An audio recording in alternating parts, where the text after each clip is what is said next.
Assalamualaikum warahmatullahi wabarakatuh. Waalaikumsalam warahmatullahi wabarakatuh. Alhamdulillahil jabbaril qahhar, al-azizil ghaffar, khaliqil jannati wan nar. Wassalatu wassalamu ala sayyidina wa maulana Muhammadinil mukhtar wa ala alihi wa ashabihil athhar. Amma ba'du. Saudara-saudara kaum muslimin rahimakumullah. Pada pertemuan kali ini kita akan membicarakan tentang neraka dan calon-calon penghuninya. Sesungguhnya kalau kita bicara tentang neraka, artinya kita bicara tentang akhirat. Dan kalau kita bicara tentang akhirat, kita bicara tentang alam gaib yang merupakan salah satu dari rukun iman yang 6, percaya kepada alam gaib. Kalau sudah bicara alam gaib, maka ini di luar batas kemampuan nilai-nilai ilmiah dan di luar batas kemampuan renungan filsafat. Ilmu pengetahuan akan buntu kalau sudah membicarakan alam gaib. Artinya kehidupan di akhirat itu tidak bisa diteliti secara ilmiah. Filsafat pun akan ngambang kalau sudah membicarakan kehidupan di alam gaib. Karena itu kalau kita kembali kepada logika, jika kita ingin mengerti tentang caranya membuat bangku, kita pergi ke tukang bangku dan bertanya kepadanya. Kita ingin mengerti cara membuat mobil, kita pergi ke tukang mobil, ke bengkel mobil dan bertanya kepada ahlinya. Pun dalam urusan alam gaib, sudah sewajarnya kita kembali kepada penjelasan dari sang pencipta alam gaib, yakni Allah subhanahu wa ta'ala. Dan melalui kitabullah Al-Quranul Karim, Allah telah menjelaskan masalah-masalah gaib berupa kehidupan di sorga dan neraka itu secara jelas dan pasti. Dengan kata lain, di dalam membicarakan tentang neraka ini, yang menjadi dasar daripada pemikiran kita adalah rasa iman kepada Allah subhanahu wa ta'ala. Karena soal neraka tidak pernah bisa dibuktikan dengan ilmu pengetahuan. Tidak bisa diselidiki sebab orang yang sudah pulang ke sana pun tidak pernah kembali lagi kemari untuk kita tanya bagaimana hal ihwal keadaan di sana. Saudara-saudara kaum muslimin rahimakumullah. Neraka dalam istilah Quran selalu disebut dengan narun, yaitu suatu tempat di akhirat nanti yang wujudnya berupa api yang bergejolak, bernyala dengan teramat dahsyatnya sehingga dapat mengelupaskan kepala setiap orang dan menjulang ke hati. Diriwayatkan oleh Imam Bukhari dan Muslim bahwa Rasulullah sallallahu alaihi wasallam pernah bersabda, "Narukum hazihi allati tuqiduna juz'un min 70 jazaan min harri jahannam." Qalu, "Wallahi in kanat lakafiyatun ya Rasulullah." Qala, "Fa innaha fadlat bi 69 jazaa." Apimu yang kamu pakai di dunia ini, kata Nabi, untuk memasak, untuk menyalakan lampu, api yang kau pakai di dunia ini cuma satu bagian kecil dari 70 kali bagian panasnya neraka jahanam. Sahabat waktu itu terperanjat lalu berkata, "Wallah, in kanat lakafiyatun ya Rasulullah." Ya Rasul, api di dunia ini saja sudah cukup untuk menghanguskan kami, untuk menghanguskan apa yang ada. Bersabda Rasulullah sallallahu alaihi wasallam, maka sesungguhnya api neraka itu dilebihkan panasnya dengan 69 kali daripada panasnya api di dunia ini. Jadi sepanas-panasnya api yang pernah kita rasakan di dunia ini, maka api di neraka nanti 69 kali lebih panas dari api yang kita rasakan paling panas di dunia. Hadis yang senada dengan penjelasan ini di samping Jawahirul Bukhari, kita bisa menemukannya dalam Mukhtasar Tazkiratul Qurtubi dan Mukhtasar Ibnu Abi Jamrah misalnya. Saudara-saudara kaum muslimin rahimakumullah. Sehingga boleh jadi seringan-ringan azab penduduk neraka di akhirat nanti, kata Nabi, seorang yang di telapak kakinya diletakkan kerikil neraka yang sangat kecil, lalu mendidih otaknya. Itu seringan-ringannya. Di tapak kakinya diletakkan kerikil neraka yang oleh karena panasnya lalu mendidih otaknya. Itu yang paling ringan, gak apa-apa, cuma segitu aja. Di telapak kakinya ditaruh kerikil, otaknya lalu jadi mendidih karena menahan panas. Pantas kalau satu hari Luqmanul Hakim pernah memberikan nasihat kepada anaknya, kata beliau, "Anakku, kerjakanlah dosa seberapa kekuatanmu menanggung azab Allah, dan laksanakan ibadah seberapa hajat dan keperluanmu kepada Allah. Berapa banyak hajatmu kepada Allah, begitulah kamu harus beribadah. Kalau kamu merasa tidak berhajat dan tidak perlu apa-apa kepada Allah, ya tidak usah ibadah." Logikanya kan begitu. Saudara-saudara, dalam hidup ini ada enggak yang enggak perlu kepada Allah? Ada enggak? Seluruh kita memerlukan Allah. Karena itu Luqman betul dengan bahasa diplomatis, "Anakku, kerjakan ibadah seberapa hajatmu kepada Allah. Makin banyak hajatmu kepada Allah, makin banyak hendaknya kamu melaksanakan ibadah.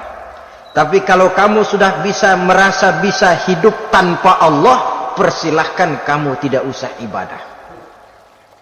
Sebaliknya, kerjakan dosa seberapa kekuatanmu menanggung azab siksaan Allah." Kalau merasa sudah belajar ilmu kebal, kira-kira di neraka nanti enggak apa-apa, persilahkan kerjakan dosa sebanyak-banyaknya. Tapi kalau masih berpikir, gua mah jangan dibakar di neraka, nginjek puntung rokok gua lompat. Kalau masih berpikir ke situ, ya hati-hati, saudara-saudara.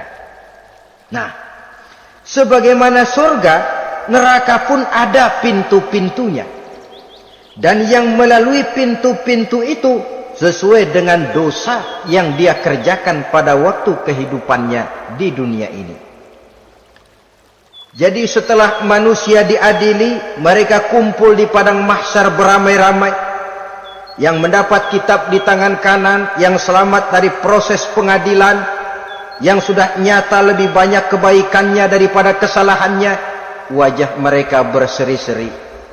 Tapi yang rapotnya merah, yang timbangannya lebih banyak kejahatannya, mereka mukanya udah pada gulem.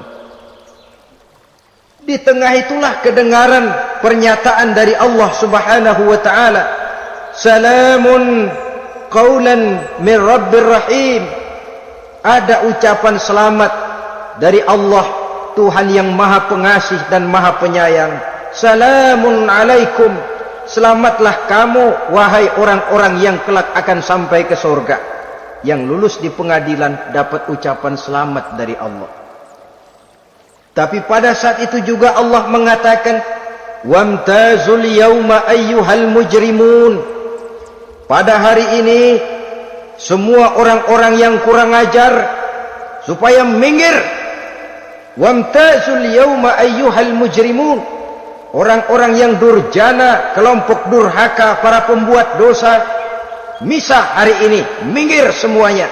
Kamu akan digiring ke dalam neraka. Saudara-saudara kaum muslimin rahimakumullah. Baik mereka yang akan menuju surga, baik mereka yang akan masuk ke dalam neraka, sama melintasi satu jembatan yang melintang di atas neraka. Dalam surah Maryam ayat 71 dan 72, walaupun jembatan itu tidak digambarkan secara jelas, tapi kita temukan penjelasan Allah sebagai berikut. Wa inna minkum illa wariduha kana ala rabbika hatman maqdiyya thumma nunajjil ladzina taqaw wa nazaru adh-dhalimina fiha jasiyya. Saudara-saudara, dan tidak ada setiap orang pun kecuali mereka akan melalui api neraka itu. Adapun orang-orang yang bertakwa, mereka diselamatkan oleh Allah, sedangkan orang-orang yang zalim, mereka terlempar ke dalam jurang neraka. Nah, itu yang dinamakan dengan sirat. Ada memang riwayat menjelaskan bahwa sirat itu kecilnya seperti rambut dibelah 7, tajamnya lebih tajam dari mata pedang. Tapi dalam banyak hal, orang lewat di atas sirat itu bergantung kepada amalannya waktu dia hidup di dunia ini. Maka jangan heran ada orang yang lewat di atas sirat itu seperti kilat, lep sudah sampai di surga. Ada yang lewat di atas sirat itu seperti orang terbang. Ada yang lewat di atas sirat itu seperti orang lari. Ada yang seperti jalannya unta. Ada yang merangkak. Ada yang gelantungan. Ada yang sudah hampir sampai ke tepian sana untuk masuk ke dalam surga, terpeleset nyemplung juga ke dalam neraka. Sesuai dengan amalan pada waktu mereka hidup di kehidupan dunia yang sekarang ini. Saudara-saudara kaum muslimin rahimakumullah, apabila orang terperosok lalu masuk ke dalam neraka, bagaimanakah ihwal keadaan di neraka? Panasnya sudah kita jelaskan tadi, 70 kali lipat dari sepanas-panasnya api di dunia ini. Lalu orang-orang yang masuk ke dalam neraka, mereka juga mendapat pakaian, makanan, minuman, perhiasan. Tapi makanannya, minumannya, perhiasannya lain dengan orang-orang yang sampai di surga. Mereka juga diberikan buah-buahan, sebab di neraka juga ada pohon. Namanya pohon zakum. Buahnya duri dari api. Dan itu yang akan jadi lalap makanannya orang-orang neraka. Di dalam surah As-Saffat ayat 64-65 Allah Subhanahu wa taala menjelaskan, innaha syajaratun takhruju fi aslil jahim tal'uha ka'annahu ru'usus syayatin. Sesungguhnya pohon zakum itu adalah satu pohon yang akarnya keluar dari dasar neraka, yang buahnya seperti kepala setan. Ini sudah untuk bahasa yang sangat menyeramkan ini. Pohon itu tumbuh dari dasar neraka, buahnya mirip kepala setan. Itu akan dijadikan makanannya orang-orang yang ada di dalam neraka. Perhiasannya apa? Surah Al-Insan ayat 4, inna a'tadna lil kafirina salasilan wa aghlalan wa sa'ira. Sesungguhnya kami sediakan bagi orang-orang kafir itu di dalam neraka segala macam rantai, cambuk-cambuk dan belenggu-belenggu neraka, terbuat dari api neraka, siap untuk merantai, membelenggu dan mencambuk mereka. Jadi dikasih perhiasan, lehernya dikalungin rantai, tangannya dipakein belenggu, ada cambuk-cambuk yang seluruhnya terbuat dari api neraka. Begitu mereka sampai ke pintu neraka yang namanya malaikat Zabaniyah, penjaga neraka, udah bukan main gemesnya dah. Ya, nyambutnya nggak ada ramahnya, lain sama malaikat Ridwan, penjaga surga. Ramah, murah senyum, Begitu orang mau masuk surga, salamun alaikum tibtum fadkhuluha khalidin. Keselamatan atas kamu, sungguh kamu telah beruntung. Sekaranglah masuk kamu ke dalam surga dan kekalah tinggal selama-lamanya di sana. Ramah, murah senyum, selamat datang, selamat tiba di tempat yang penuh kenikmatan. Mari persilahkan. Ini malaikat Ridwan. Malaikat Malik, malaikat Zabaniyah lain lagi. Dia nungguin pabrik. Sadis menerima, matanya melotot. Ini dia manusia-manusia kurang ajar yang waktu di dunia sudah datang para rasul, sudah turun agama, sudah datang Al-Quran, tapi belagak pilon. Sini loh, nih rantai belenggu, lalu dirangkeng, dimasukkan ke dalam neraka. Na'udzubillah summa na'udzubillah. Saudara-saudara, lalu terpikir oleh kita, kalau begitu panasnya api neraka, sekali lempar orang terus mati dong. Ya enak kalau boleh begitu sih. Begitu dilempar ke neraka terus mati, enak. Ternyata tidak. Kepedihan neraka adalah kepedihan yang kekal dan terus menerus. Tidak satu saat pun orang-orang di dalam neraka pernah merasakan kesenangan. Tidak sesaat pun. Kali semenit kayak ngasok, enggak, terus menerus berada dalam kepedihan yang tiada tara. Al-Quran menjelaskan, kullama nadijat juluduhum baddalnahum juludan ghairaha. Apabila hancur kulitnya, kami ganti dengan kulit yang baru. Supaya apa? Liyazukul azab, biar dia rasain azab. Tuh, rasain dulu. Hancur kepalanya, buletin lagi, hancur kulitnya, bikin lagi, berantakan isi perutnya, disempurnakan lagi, digiling lagi. Terus menerus begitu, tidak sedetik pun penduduk neraka itu pernah mengalami istirahat. Barangkali pakai jam istirahat lumayan, ini enggak ada. Ada bel, kleneng, istirahat, azab dicabut. Tidak. Terus menerus dan selalu begitu. Satu detik saja pun mereka tidak pernah istirahat dari siksaan dan azab yang mereka terima. Saudara-saudara kaum muslimin rahimakumullah. Lalu bagaimana keadaan mereka? Ada orang-orang di dalam neraka itu yang dikenakan pakaian dari api neraka. Luar biasa. Dikasih pakaian dinas dari api. Kemudian kepalanya dituangi air yang sedang mendidih, yang dengan tuangan air itu dihancur luluhkan segala isi perutnya dan kulit-kulitnya. Setelah itu mereka dicambuk dengan cambuk-cambuk dari besi. Apabila mereka hendak keluar dari neraka, mereka dicampakkan kembali ke dalamnya dan dikatakan kepada mereka, rasakan siksaan yang membakar ini. Dalam surah Al-Hajj ayat 19 sampai 22 kita bisa simak firman Allah Subhanahu wa taala.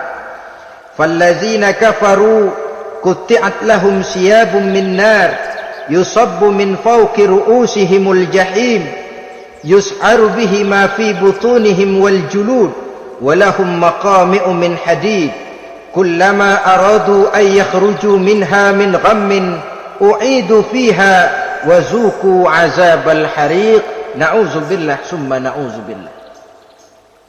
Diberikan pakaian dari api, melolong, menyayat dia, memilukan, merintih dan meraung-raung. Lalu kepalanya diguyuri dengan air yang sangat mendidih. Hancur luluh isi perutnya, masih dicambuk lagi dengan cambuk-cambuk dari besi. Mereka merambat, mereka meraung, mereka hendak lari, mereka ingin keluar dari neraka. Tapi tiap kali mereka merambat ingin keluar, ditarik lagi. Kalau ucara kita, ayo, mau kemana lo? Apa kata malaikat penjaga neraka? Zuku azabal harik. Rasa ini, makan pencarian lo waktu di dunia. Saudara-saudara, lalu ada pula siksaan penduduk neraka itu, di mana dahi, lambung dan punggung mereka dipanggang dengan api neraka. Allah Karim. Kita di dunia ini tertusuk paku saja waktu berjalan sudah bukan main pedihnya. Tertusuk duri saja sudah bukan main pedihnya. Ini punggungnya, lambungnya macam disate, dipanggang dari api neraka. Dalam At-Taubah ayat 35 kita temukan firman Allah, fi nari jahannama fatukwa biha hibahuhum wa junubuhum wa zuhuruhum, na'udzubillah summa na'udzubillah. Kemudian ada pula penduduk neraka itu yang disiksa, lehernya diikat dengan rantai. Mereka spontan diseret-seret dengan sekeras-kerasnya dan dilemparkan ke dalam lautan air yang sedang mendidih. Kemudian mereka dibakar dalam api yang bergejolak dan menyala-nyala. Pada surah Al-Mu'min ayat 71 dan 72 Allah Subhanahu wa taala menjelaskan, izil aghlalu fi a'nakihim wassalasil yushabuna fil hamim summa fin nari yusjarun. Ketika belenggu dan rantai dipasang di leher mereka supaya mereka diseret ke dalam air yang sangat panas, kemudian mereka dibakar dalam api.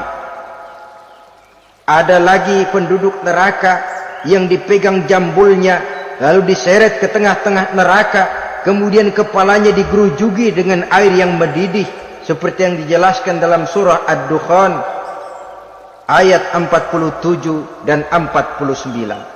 Pendeknya, azab dan siksaan neraka itu sesuailah dengan amalan dosa yang dikerjakan manusia pada waktu kehidupan di dunia ini.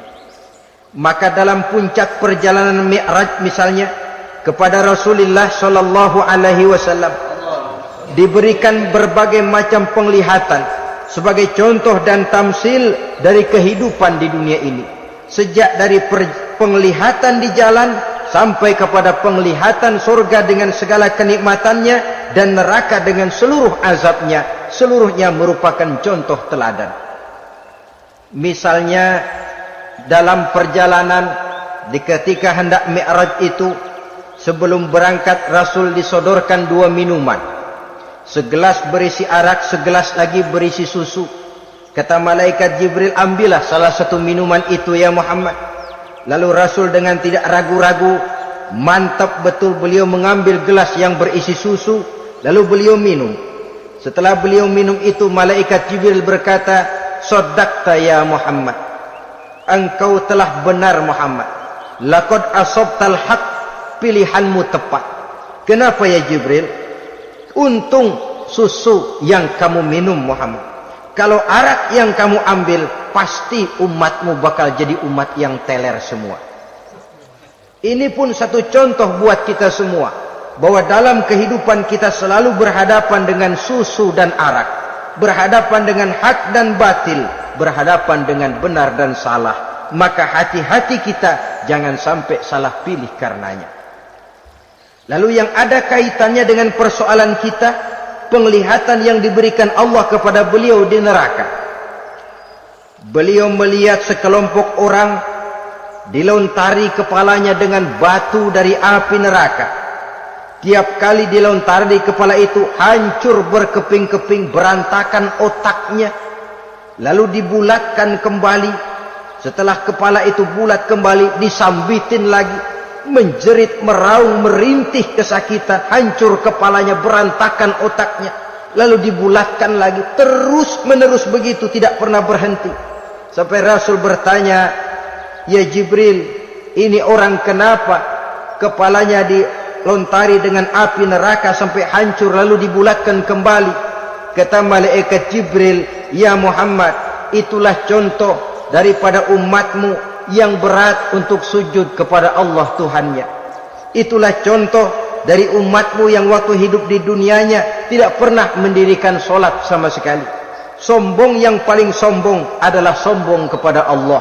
Artinya tidak mau sujud kepada Sang Maha Penciptanya. Jadi barangkali saudara punya cita-cita atau keinginan, saya mau yang ini saja, persilahkan, gak usah sembahyang. Lalu ada lagi sekelompok kaum, perutnya besar, sebesar rumah, dililit dengan kala dan ular dari api neraka, diseret-seret dia di jurang neraka, dipatoki ular, hancur perutnya, dibulatkan lagi perut itu, diseret kembali, hancur lagi, dibulatkan lagi, terus menerus seperti itu. Kata Nabi, ya Jibril, ini apa lagi? Kata malaikat Jibril, wahai Muhammad, inilah contoh daripada umatmu yang waktu di dunia suka makan riba alias renten, dan suka makan harta anak yatim, suka ngobyekin anak yatim, sok jadi pengasuh anak yatimnya lapar, pengasuhnya yang pada kenyang. Saudara hadirin yang saya muliakan, orang yang makan riba alias renten, orang yang makan harta anak yatim, begitu gambaran yang diperlihatkan kepada baginda Rasulullah sallallahu alaihi wasallam. Sebagian lagi ada penduduk neraka yang kukunya terbuat dari tembaga dari api neraka, panjang sangat kukunya itu, lalu mencakar-cakar mukanya sendiri, hancur mukanya berantakan, dicakari oleh kukunya itu, lalu dibulatkan lagi, dicakar lagi, hancur lagi, dibulatkan lagi. Pengangguran bener nih orang, muka sendiri dicakarin sendiri. Ya Jibril, ini tamsil apa Jibril? Ya Muhammad, itulah contoh dari umatmu yang pada waktu di dunianya enggak pernah rukun sama sesama saudaranya muslim, suka nyari aib orang lain, suka ngejelekin orang lain, padahal orang lain itu saudaranya seakidah. Kan sama dengan nyakar muka sendiri namanya, menepuk air di dulang, terpercik muka sendiri. Kejelekan saudaranya dikorek-korek, aib saudaranya diobral di pasar umum. Orang macam itu nanti tangannya akan tumbuh kuku panjang dari tembaga yang akan mencakar dan mengoyak-ngoyak mukanya sendiri. Itu kita bisa lihat nanti. Oh, ini yang waktu di dunia suka ngorek-ngorek kesalahan orang tuh, lagi pada nyakarin mukanya. Oh, begitu. Saudara-saudara kaum muslimin rahimakumullah. Oleh karena itu Nabi ajarkan kita, tuba liman syaghalahu aibuhu an uyubin nas. Beruntung orang yang aib dan kekurangan pada dirinya menyebabkan dia sibuk sampai enggak sempat ngorek-ngorek aib dan kekurangan orang lain. Introspeksi. Beruntung orang yang celak dirinya menyebabkan dia sibuk dan tidak sempat ngorek-ngorek aib pada diri orang lain. Ada pula di antaranya dilihat oleh Rasul, di antara penduduk neraka itu orang yang lidahnya terjulur memanjang, kemudian dipotong lidah itu dengan gunting dari api neraka, menjerit dan memekik ia menahan sakit yang tiada tara, sampai Rasul bertanya kepada malaikat Jibril, kalau ini tamsil apa lagi ya Jibril?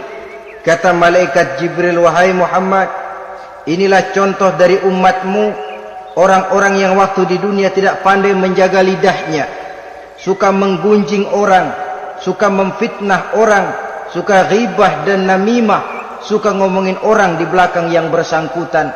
Maka hari ini lidahnya menjulur menjadi panjang dan dipotong dengan gunting dari api neraka. Lalu Rasul juga melihat sekelompok orang perempuan tergantung rambutnya dari gantungan api neraka,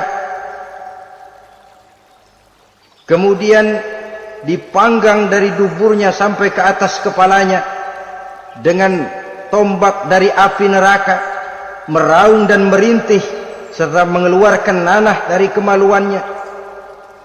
Rasul bertanya, ini apa lagi ya Jibril? Kata malaikat Jibril, inilah perempuan yang waktu di dunia tidak pandai menjaga kehormatan dirinya, ahli zina dan tukang umbar.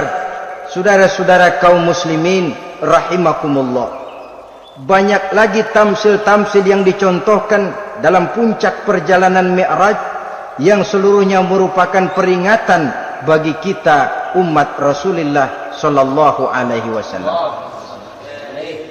Nah, kemudian sekarang marilah kita bicarakan neraka itu satu demi satu. Yang pertama, dan ini yang paling dikenal orang, neraka Jahannam atau naru Jahannam. Siapa yang dijelaskan Allah akan menjadi penghuni neraka Jahannam ini? Pertama dalam surah Al-Ankabut ayat 68. Wa man azlamu mimman iftara 'ala Allahi kadziban aw kadzdzaba bil haqqi lamma ja'ahu alaysa fi jahannam maswal lil kafirin.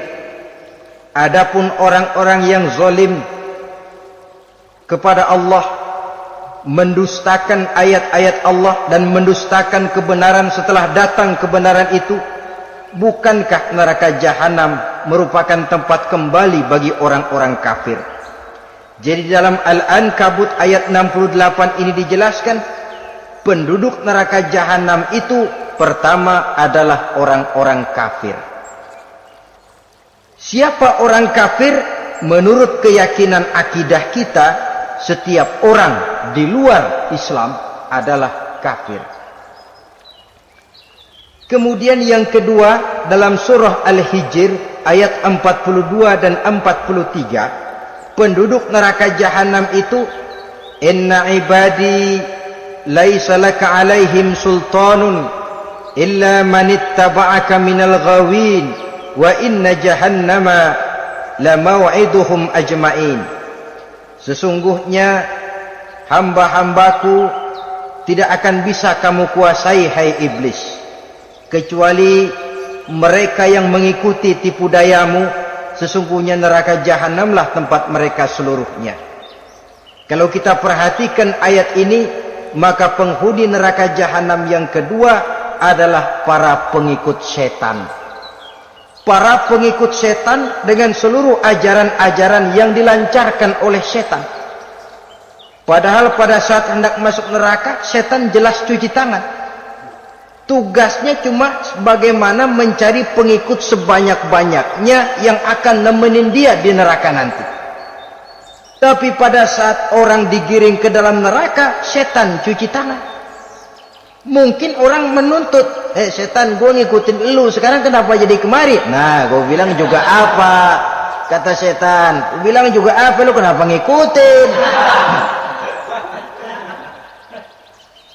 Dan setan ini menebar ranjau dalam segala bentuknya dengan segala macam caranya. Para pengikut setan yang menjauhi tuntunan agama, memperturutkan hawa nafsunya. Setan membisiki manusia lewat minuman keras, setan masuk manusia lewat judi, lewat zina, lewat kenikmatan yang melalaikan orang dari kehidupan akhirat dan selanjutnya, dengan segala macam jalan. Kadang-kadang dalam ibadah setan juga masuk. Kalau tidak ditimbulkannya takabur, ditimbulkannya sikap ujub dalam diri kita.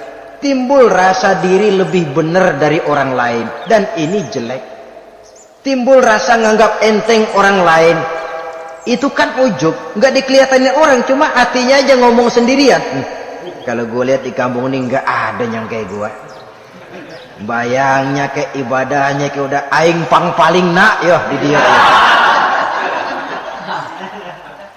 Itu juga bisikan iblis. Dan dia tidak segan-segan mengaku jadi Tuhan iblis itu. Dan ini diceritakan dalam kehidupan Sayyidus Syekh Abdul Qadir Jailani. Ketika beliau sedang ibadah di mihrab dalam masjid, datang seberkas sinar. Sinar itu ngomong, ya Abdul Qadir ana rabbuk. Hai Abdul Qadir, aku Tuhanmu, kata cahaya tadi. Sudah cukup kamu ibadah Abdul Qadir. Sembayangmu udah banyak, puasamu udah banyak, jihadmu cukup. Maka mulai sekarang berhenti dah ibadah. Aku bolehkan kepada kamu segala yang dilarang.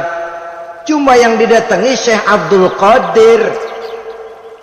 Sehingga mendengar cahaya tadi ngomong begitu, beliau ambil kasut sendal, disambitnya cahaya tadi, izhab ya la'in, pergi laknat terkutuk iblis kamu. Masa saya disuruh berhenti sembahyang karena hati saya sudah baik?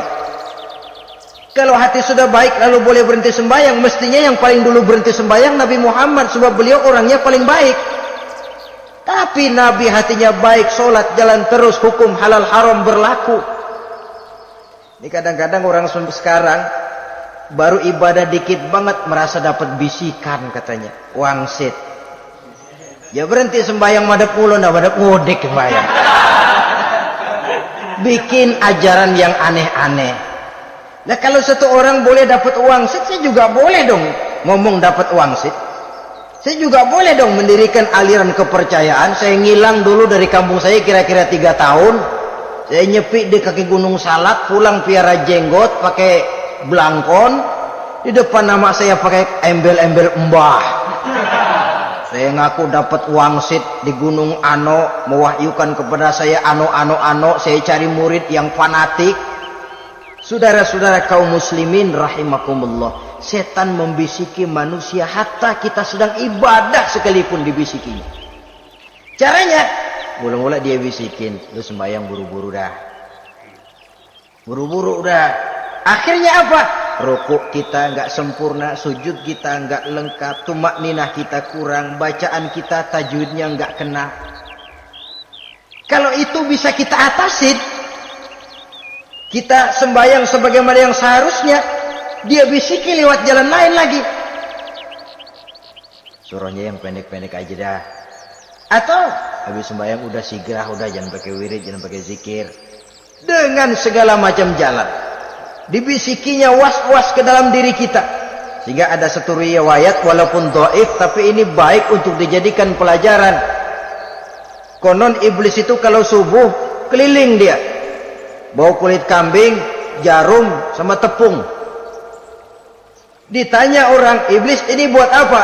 Oh, kulit kambing. Gunanya tahu nggak? Kalau begitu subuh, sudah muazin bilang as-salatu khairum minan naum. Salat lebih baik daripada tidur.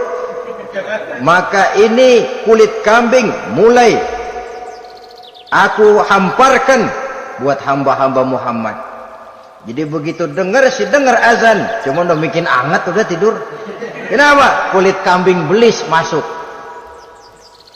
Saudara-saudara, lalu kata orang tadi lagi, lah kalau tepung buat apa itu? Oh, tepung itu kalau umat Muhammad mau baca Quran, baca kitab, mutolaah, gua aurin tepung matanya biar dia sepet. Makanya kalau sudah ngaji baca Quran, bawaannya udah ngantuk aja ngantuk. Oh begitu, iya. Nah kalau duri paku itu buat apa? Nah ini duri paku. Kalau umat Muhammad mau hadir di majelis taklim, mau pergi ngaji, mau duduk iktikaf di masjid, gua pasangin paku di pantatnya. Jadi kalau sudah duduk di masjid, kelasat, kelesep. Hadir di majelis taklim, kelasat, kelesep. Bawaannya mau udahan melulu. Itu duri-duri dan paku-paku yang memang ditebarkan oleh iblis. Saudara-saudara kaum muslimin rahimakumullah, jadi para pengikut setan dengan segala macam perangkapnya ini pun, ya perangkap setan itu ya dunia itu ya isinya harta, tahta, wanita. Kan perangkap dunia itu harta, tahta, wanita, ini sering bikin orang buta. Perangkap dunia dan merupakan perangkap setan sekaligus. Nah, yang ketiga, penghuni neraka jahanam adalah para pembuat dosa, orang-orang yang durhaka.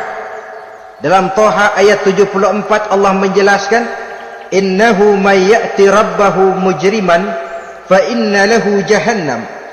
Sesungguhnya orang-orang yang datang menghadap Allah dengan berlumuran dosa, maka sesungguhnya bagi mereka adalah neraka jahanam. Dan yang keempat, penghuni neraka jahanam orang yang kufur nikmat. Tidak cuma kufur iman, tapi kufur nikmat bisa menyebabkan orang masuk neraka jahanam. Belum pernah merasakan dalam hidupnya bahwa Allah memberikan nikmat kepadanya, bagaimanapun besar karunia dan nikmat itu. Dalam surah Ibrahim ayat 28-29 Allah menjelaskan, alam tara ilal ladzina baddalu ni'matallahi kufran wa ahallu qaumahum darul bawar jahannama yaslaunaha wa bi'sal qarar. Tidaklah engkau perhatikan, tidaklah kau lihat orang-orang yang mengganti, menukar nikmat Tuhannya dengan kekufuran. Diberikan nikmat berupa Islam, digantinya dengan kekufuran. Dia tidak tahan kesengsaraan dunia lalu memilih kesengsaraan akhirat. Padahal kesengsaraan akhirat lebih abadi dari kesengsaraan dunia. Ada orang yang gak tahan miskin dunia, lalu menjatuhkan pilihan lebih memilih miskin akhirat. Ya Allah, keliru besar. Karena gak tahan hidup miskin di dunia, ada yang nawarin ngasih supermi 3 bungkus, iman telap. Ada yang ngasih beras, pindah agama. Ada yang bawain pakaian bekas, tukar akidah, pindah iman. Innalillah. Ditukar kemiskinan dunia dengan kemiskinan akhirat. Padahal kemiskinan dunia berapa tahun? Setahun umur manusia. Sepanjang-panjang umur orang sekarang kan. 100 tahun udah jarang umur orang sekarang. 70 aja udah cakep tuh. Sebenarnya kalau 70 tuh ada jatah lebih tuh, 7 tahun. Toh kalau ikut Nabi 63 tahun kan, Nabi wafat. Kalau kita sudah umur 70 tuh ada jatah ekstra 7 tahun. Oh ya, dimanfaatkan baik-baik mestinya. Taruhlah kemiskinan dunia, bagaimanapun melaratnya dunia, bagaimanapun sengsaranya dunia, cuma sebatas umur kita. Tapi kalau nikmat Islam ini harus kita tukar dengan yang lain. Baddalu ni'matallahi kufran, menukar, mengganti nikmat yang diberikan Allah dengan kekufuran. Artinya kita menukar kemiskinan sementara dan kita memilih kesengsaraan dan kemiskinan abadi. Di akhirat kita miskin, di neraka kita miskin, miskin abadi. Di neraka kita sengsara, sengsara abadi. Saudara-saudara kaum muslimin rahimakumullah, itu neraka jahanam. Yang kedua dinamakan neraka jahim. Siapa mereka ini para penghuninya? Siapa mereka ini para penghuninya?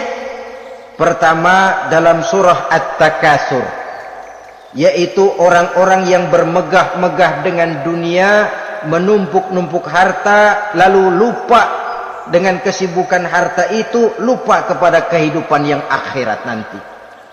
Alhaakumut takatsur hatta zurtumul maqabir kalla sawfa ta'lamun thumma kalla sawfa ta'lamun kalla law ta'lamuna ilmal yaqin la tarawunnal jahim. Kamu telah lalai akibat apa? At-takatsur. Ini penyakit pertama yang menyebabkan orang sampai ke neraka jahim. Penyakit takatsur. Dan itu penyakit zaman sekarang. Berlomba-lomba dengan kemegahan materi, berlomba-lomba dengan kemegahan dunia. Padahal kalau urusan itu kita berlomba, tidak akan pernah sampai finish. Percayalah itu, tidak akan pernah finish. Sebab kemegahan dunia siklus, lingkaran setan. Kita anggap kalau punya duit 1 juta tenang, punya 1 juta berubah pikiran, lain lagi. Kita anggap kalau punya mobil enak, sudah punya mobil, lain lagi problemnya. Kita anggap kalau rumah sudah gedung, enak hidup, punya rumah gedung, lain lagi problemnya. Makanya pesan Nabi, kalau ingin hidup tenang, urusan dunia lihat ke bawah, urusan akhirat lihat ke atas. Sering dicontohkan kalau punya mobil, bilang alhamdulillah kita punya mobil, tangga kita cuma punya motor. Kata yang punya motor, syukur banget kita punya motor, tangga kita punya sepeda doang. Kemana-mana kekejek mulu. Dayung. Kata yang punya sepeda, alhamdulillah kita punya sepeda, tetangga kita cuma jalan kaki, kemana-mana ngetuk mulu. Kata yang jalan kaki, alhamdulillah masih bisa jalan, tangga kita sebelah lumpuh bertahun-tahun nggak kemana-mana. Kata yang lumpuh, alhamdulillah masih hidup, tangga kita kemarin mati nggak balik lagi. Itu dalam urusan dunia. Sehingga sifat takatsur ini hilang. Tapi urusan akhirat lihat ke atas. Kalau dia begitu sibuknya bisa jaga sholat, kenapa saya tidak? Kalau dia hidupnya sederhana, rajin sedekah, kenapa saya yang lebih kok enggak sanggup? Kalau dia bisa baca Quran, kenapa saya enggak? Lalu timbul gairah ingin mencontoh. Mencontoh orang dalam urusan ibadah menimbulkan ketenangan jiwa. Dan itu ada garis finishnya. Tapi kalau yang lumpuh lihat yang bisa jalan, lihat yang naik sepeda, yang sepeda punya lihat motor, sudah punya motor lihat mobil, lihat pesawat terbang, lihat kereta api. Kapanlah awak nih mau bersyukur? Yang ada kurang saja, padahal nikmat itu tidak pernah berhenti. Bukan dilarang orang kaya, tetapi perlombaan memperkaya diri itu yang dilarang. Karena kalau sudah perlombaan namanya jor-joran sifatnya. Prinsipnya tujuan menghalalkan cara ini yang dijaga oleh agama. Saudara-saudara, selain penyakit takasur yang menyebabkan orang sampai ke neraka jahim, juga perbuatan durjana. Dalam Al-Infitor ayat 13-14, innal abrara lafi na'im wa innal fujjara lafi jahim. Orang-orang yang berbakti, berbuat kebajikan, mereka akan mendapatkan neraka surga naim. Tetapi orang-orang yang fujar, durjana, kurang ajar, durhaka, lafi jahim, mereka akan mendapatkan neraka jahim. Lalu siapa lagi penghuni jahim itu? Orang-orang yang menentang dan menantang ayat-ayat Allah. Wallazina sa'au fi ayatina mu'ajizin ulaika ashabul jahim. Dan orang-orang yang berusaha menantang ayat-ayat Allah sehingga melemahkan orang-orang yang mau mengikuti rasul-rasul Allah. Menantang ayat Allah dan membuat lemah orang yang mengikuti rasul, melemahkan semangat orang yang mau mengikuti khitah dan perjalanan Rasul. Kamu bangun masjid, iya. Berat, jangan. Jangan aja kapok. Majelis taklim, pahit. Ngaji, berat, melemahkan ini. Sudah dia rusak, merusak lagi. Kalau rusak kan cuma sendirian. Ini tidak, sudah rusak, merusak. Mu'ajizin, melemahkan orang-orang yang mau mengikuti ayat-ayat Allah. Dan itu tidak jarang zaman sekarang ini. Orang yang melemahkan semangat kita dalam berjuang menegakkan kebenaran. Kita yakin Islam agama yang benar, kita yakin Islam agama yang sempurna. Ada saja orang yang melemahkan semangat kita, yang berteori bahwa ada ayat-ayat Quran yang tidak relevan lagi dengan situasi dan kondisi. Yang berteori bahwa Nabi Muhammad cuma sebagai manusia biasa yang tidak terlepas kemungkinan dari salah. Pendeknya melemahkan nilai-nilai semangat kita untuk memperjuangkan Islam ini. Ini pun termasuk mu'ajizin. Mereka akan menemukan nanti di akhirat kapling di dalam neraka yang dinamakan neraka jahim. Na'udzubillah summa na'udzubillah. Yang ketiga, saudara-saudara, di antara nama neraka itu adalah neraka hawiyah. Siapa penghuni neraka hawiyah ini?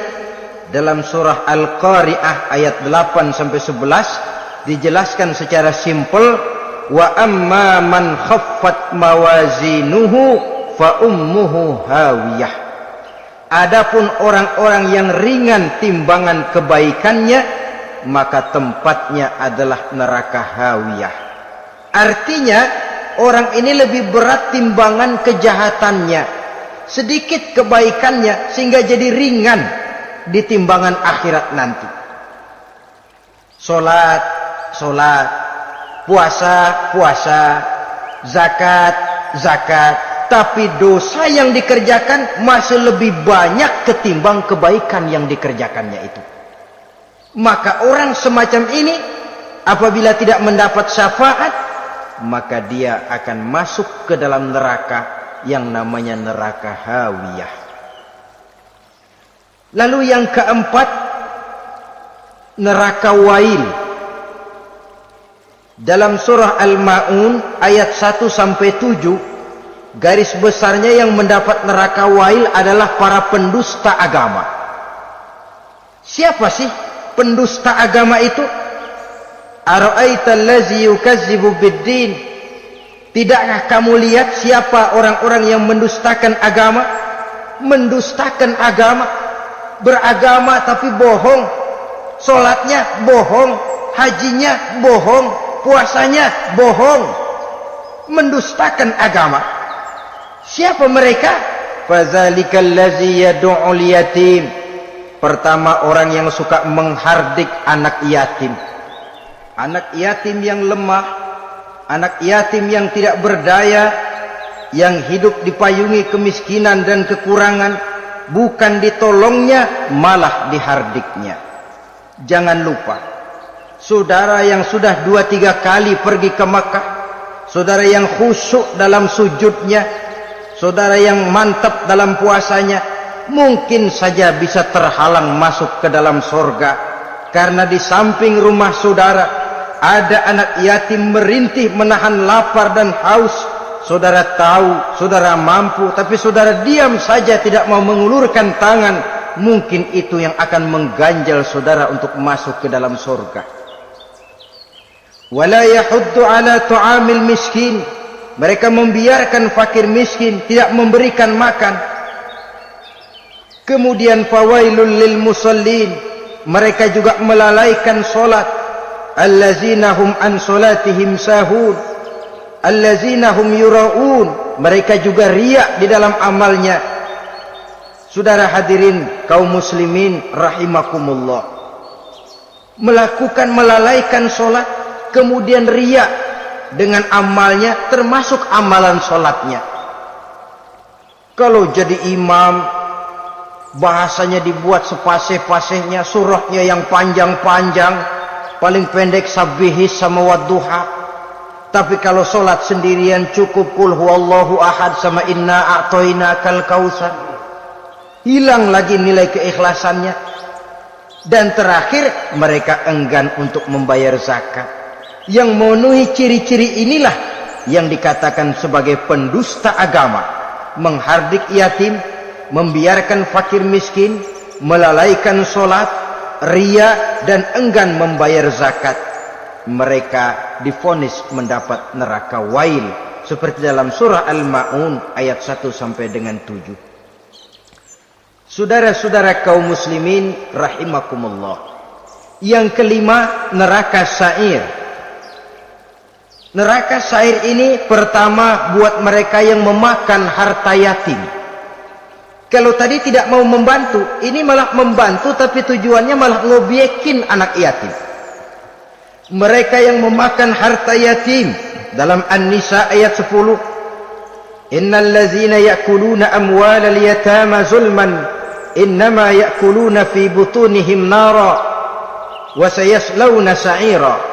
Sesungguhnya orang-orang yang memakan harta anak-anak yatim dengan zalim, mereka sebenarnya telah memakan neraka, memasukkan api neraka ke dalam perutnya. Mereka akan dilontarkan ke neraka sa'ir. Selain itu, orang-orang yang mengingkari apa yang diturunkan oleh Allah Subhanahu wa ta'ala, mengingkari kebenaran Quran, mengingkari Rasul, pendeknya mengingkari Islam, dijelaskan dalam surah Luqman ayat 21. Yang keenam, saudara-saudara, yang dinamakan dengan neraka laza namanya. Pertama, untuk pembangkang dan orang yang menjauhi agama. Yang kedua, orang yang berpaling dari kebenaran. Dan yang ketiga, orang yang suka menumpuk-numpuk harta dan menyimpannya, tidak mau membayar zakat, infak, apalagi sedekah. Ini kita temukan penjelasannya dalam surah Al-Ma'arij ayat 15 dan 17. Yang ketujuh dinamakan neraka Sakor. Siapa penghuni neraka Sakor ini? Pertama, orang yang tidak pernah sholat. Yang kedua, tidak pernah memberi makan orang-orang miskin. Yang ketiga, ahli membicarakan yang batil. Strategis betul dia, ulung kalau sudah mengatur kebatilan. Kemudian yang keempat, orang yang mendustakan hari akhir. Dalam surah Al-Muddatsir ayat 42 sampai 47, kepada penduduk neraka Saqar ditanya, "Ma salakakum fis Saqar?" Apa yang menyebabkan kamu masuk ke dalam neraka Saqar? Qalu lam naku minal musallin wa la naku nut'imal masakin wa kunna nakhudu ma'al khaidin wa kunna nukadzibu yaumaddin. Mereka menjawab, kami di dunia tidak pernah sholat, tidak pernah memberi makan fakir dan miskin. Kami selalu berkumpul dengan orang-orang yang batil dan membicarakan kebatilan, dan kami mendustakan adanya hari akhir. Yang kedelapan, yang terakhir adalah neraka Khutamah. Ini diperuntukkan bagi para pengumpat, pencela, para penghina orang lain, mencari aib saudaranya, kemudian juga mereka menumpuk, menghitung-hitung harta, lalu kikir dan bakhil dengan hartanya itu. Dalam surah Al-Hujurat ayat 11-12, kemudian surah Al-Humazah ayat 1 sampai dengan 7, kita temukan penjelasan itu. Pada akhirnya saudara-saudara, kalau penduduk surga mereka kekal di dalamnya, maka penduduk neraka ini ada dua macam. Ada penduduk musiman, ada penduduk permanen. Kalau yang namanya penduduk permanen itu sudah punya paspor KTP itu. Memang penduduk permanen itu mereka yang kekal selama-lamanya di dalam neraka. Mereka lah orang-orang musyrik dan orang-orang kafir, termasuk orang-orang munafik. Bahkan lebih dahsyat lagi yang namanya munafik. Kata Allah, innal munafiqin fid darkil asfal minan nar. Orang munafik itu berada di dasar jurang neraka yang paling bawah, keraknya neraka. Saudara-saudara, adapun penduduk yang semi permanen, ia masuk neraka buat sementara saja, sekedar dengan dosa-dosa yang dikerjakannya. Mereka adalah orang-orang mukmin yang asli, orang-orang Islam yang waktu di dunianya berbuat dosa. Mereka masuk ke dalam neraka, menerima azab sesuai dengan dosa yang dikerjakannya. Setelah itu mereka akan diangkat dari surga untuk ditempatkan di dalam, mereka akan diangkat dari neraka untuk ditempatkan di dalam surganya Allah Subhanahu wa ta'ala. Seperti banyak dijelaskan dalam hadis-hadis sahih yang diriwayatkan oleh Imam Bukhari dan Muslim. Nah, inilah sekelumit tentang neraka dan calon-calon penghuninya. Mudah-mudahan Allah jauhkan kita, Allah jauhkan anak cucu kita, Allah jauhkan seluruh keluarga kita dari neraka dan dari azab neraka. Terima kasih dan mohon maaf. Wassalamualaikum warahmatullahi wabarakatuh. Waalaikumsalam warahmatullahi wabarakatuh.